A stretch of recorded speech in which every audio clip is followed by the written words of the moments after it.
presentation covers the preparation and placement of concrete bridge decks. The video was developed by the MnDOT Bridge Construction Office as a training aid for bridge inspectors.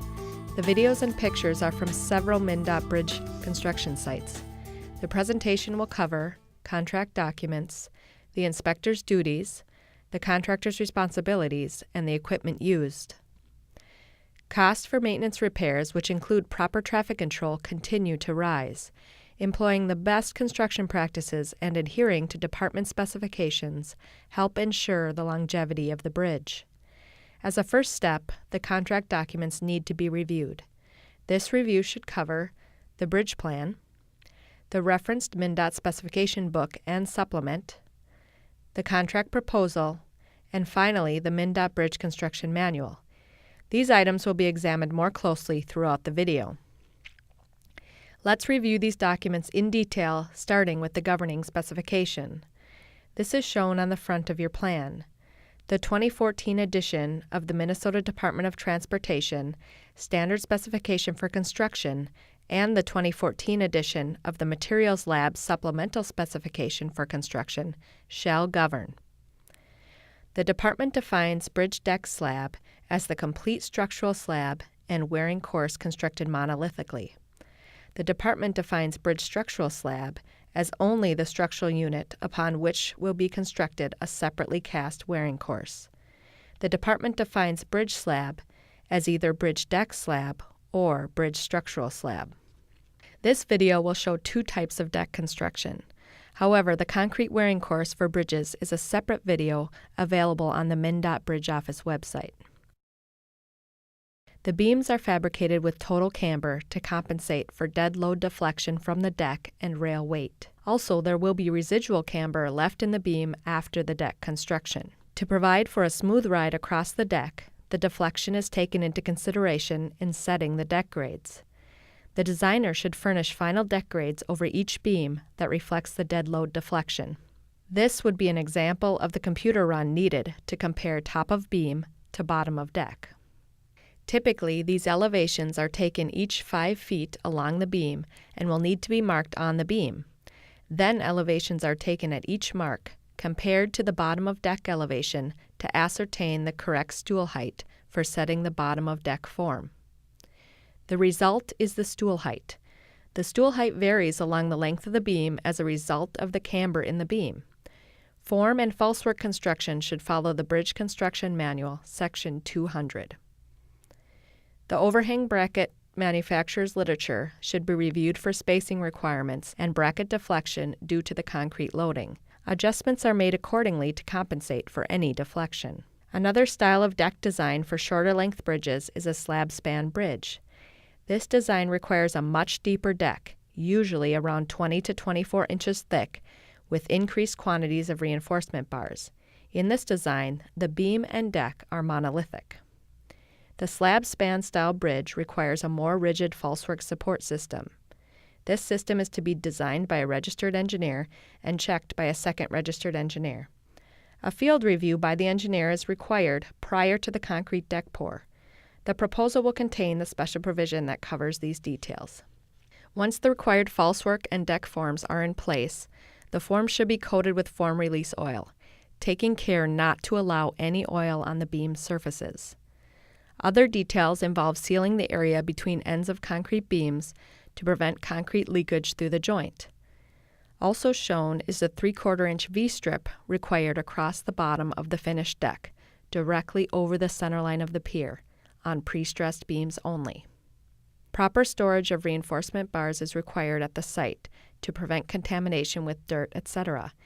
Any bars not incorporated into the concrete within 60 days need to be covered to prevent damage from the UV rays. Specification 2472.C.1 General Requirements in the MnDOT Specification Book directly references the Concrete Reinforcing Steel Institute Manual. Chapter 7 covers unloading, storing, and handling of bars on the job. Chapter 10 is the general principles for bar placing, splicing, and tying. Verify that the bars have been inspected and that the MnDOT tags have been collected for project certification. Installation of rebars starts by placing rebar bolsters located within 6 inches of the beam flanges that maintain a 1-inch clearance on the bottom rebar mat. Specification 2472.C.2 Special requirements for bridge slabs includes the maximum spacing requirements for additional bolsters in wide bays between beams. The contractor selects the rebars for bottom transverse mat and places the bundle on the deck. It is a good idea for the inspector to review the layout marks on the plywood for proper spacing. Lifting the rebar bundle should have been done using a stiff back for support, with nylon slings to prevent the abrasion of the epoxy coating per the manufacturer's recommendation. Damaged or chipped epoxy-coated bars need to be inspected and repaired per specification 2472.3.C.3. This is a good example of the completed bridge deck reinforcement system ready for concrete placement. The front sheet for bridge 27138 indicates that the superstructure construction details and quantities for the deck are contained on plan sheets 35 to 40. Sheet 35 contains the reinforcement bar quantity of 142,230 pounds with a footnote that it includes the railing rebars. Prior to placing the deck rebars, the contractor will need to install the V on the deck plywood, which is located on the bottom of the finished deck to help control the anticipated crack directly over the pier. The inserts for the conduit support system will need to be installed also at this time. Another installation that will be done concurrently with the deck forming is the installation of the waterproof expansion joint devices Type 4. These joints are located transversely at each end of the deck. They are to be set for 2 inches of opening at 45 degrees Fahrenheit across the skewed opening and 2 3/8 inches under the railing located at the deck edge. Sheet 45 contains general notes on the installation, including welding instructions as the galvanized channels come in sections. The glands will be installed after the deck concrete pour is completed, with largest single piece of neoprene glands possible. Other details include the 1/2 inch of recess to accommodate the installation of the 3/8 inch thick plow fingers. The joint installation in the sidewalk on each side of the deck is covered with raised pattern plates to prevent pedestrian traffic from dropping into the joint opening. Plan sheet 46 shows the skewed transverse layout and elevations for setting the expansion joint elevations. Plan sheet 47 goes into additional details on the installation of the plow fingers. Plow fingers are used on skewed expansion joints that snowplow blades could drop into. This view shows the installed expansion joint extrusions with tack welded straps across the set joint opening. Back to the deck reinforcement placement. Here the bolsters on the deck plywood are holding the bottom rebar mat 1 inch into the future concrete pour. The continuous high chairs are located directly above the bolsters, supporting the top rebar mat. Per specification, the top mat is 100% tied, meaning every longitudinal and transverse bar intersection is tied, while the bottom mat is only required to be tied at every other bar intersection. The finished deck will be 9 inches thick, with 3 inches of concrete cover over the top rebar mat. Also notice the tie wires are vinyl coated. Another detail is the installation of extra bars in the top mat located over the pier. These bars are tied longitudinally under the top transverse mat to help tie the two spans together. The stirrups projecting out of the top of the pre-stressed beams will be cast into the deck concrete, making this a composite deck. The top mat is tie-wired to these stirrups every 5 feet along the beam. Cleaning of the deck prior to pouring the concrete is an important step in this process. Concrete end diaphragm detail B812 shows the reinforcement requirements. There is a permissible construction joint between the diaphragms and deck concrete.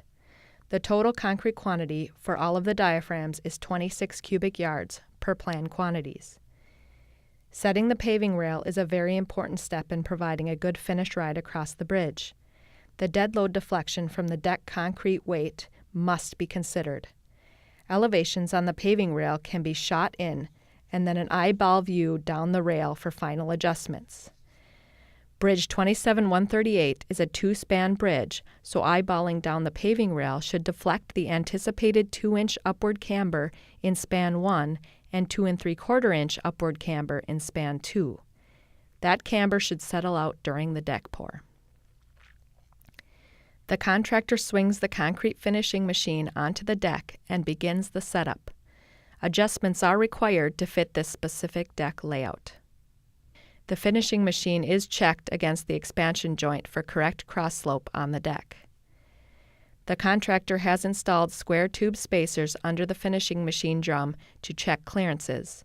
As the machine is run across the whole deck on a dry run, these spacers will detect any places the rebar mat is too high and may need adjustment.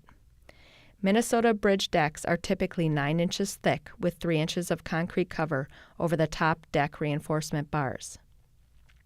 The inspector's job guide for construction contains a very brief list of duties that should be followed. It references Specification 2401, the Bridge Construction Manual, Section 358, the Contract Administration Manual, and the Schedule of Materials Control. An expanded bridge deck placement checklist is available on the MnDOT Bridge Office website. It is divided into several sections. The sections covered are planning the placement, prior to placement, and during the placement, followed by after the placement, before releasing the false work, before barrier placement, and before heavy loads are applied. For the remainder of this video, the focus will be on the concrete placement and the proper curing. As the concrete is being delivered, the inspectors are testing for proper mixture, typically 3Y36 on bridge decks, along with proper slump, air entrainment, and temperature range. Correlations of the concrete test results should be made between the point of delivery and the placement on the deck. Also, the pump truck arm configuration and baffles do affect the air entrainment results on the outlet end of the hose. The testing inspectors need to have a schedule with the rate and number of tests required, as well as any cylinders that are needed. They will also need to be aware of any changes in admixtures. Shown here is a full-depth deck placement. The expansion joint is visible on the left side as the concrete placement progresses. Handwork and finishing is required in the gutter area next to the barrier rebars. In this case, the finishing machine is set at a skew parallel to the end of the bridge and the centerline of bearings of the substructures. This is required by the special provisions to prevent distortion of the deck surface caused by differential beam deflection. Concrete placement is followed closely with the vibration operation. A uniform pattern of vibration is the key to good consolidation. Random depth checks verifying the concrete thickness should be made throughout the deck placement and recorded. The surface is then textured utilizing a tining rake with the tine spacing randomized from 5/8 inch to 1 inch to prevent harmonic vibrations from tires. During the concrete finishing operation, tool in the joint directly over the pier centerline and follow up with the saw cut as soon as possible without raveling the concrete. Specifications require placement of the pre-wetted burlap within 30 minutes of concrete placement. On full-depth deck placements, curing compound per specification 3754.2 is permissible and then covered with pre-wetted burlap and white poly sheeting for a 7-day wet cure. Templates, also known as Morrison screeds, may be used on structural deck placements.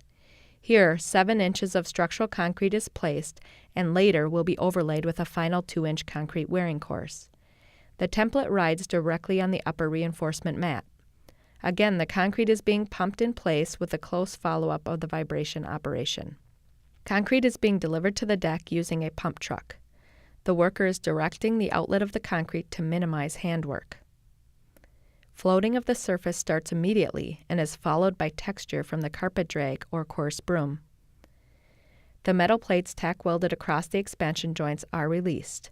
This needs to be done as soon as possible to allow for any deck expansion or contraction. A work bridge is utilized for the continual placement of the pre-wetted burlap. Also, this provides a good view of the labor and equipment required to place the deck concrete. In the background, the vibration of the concrete needs to stay close to the concrete placement and a pattern used to assure that there is no honeycomb. Burlap is soaked in tanks prior to installation on the deck.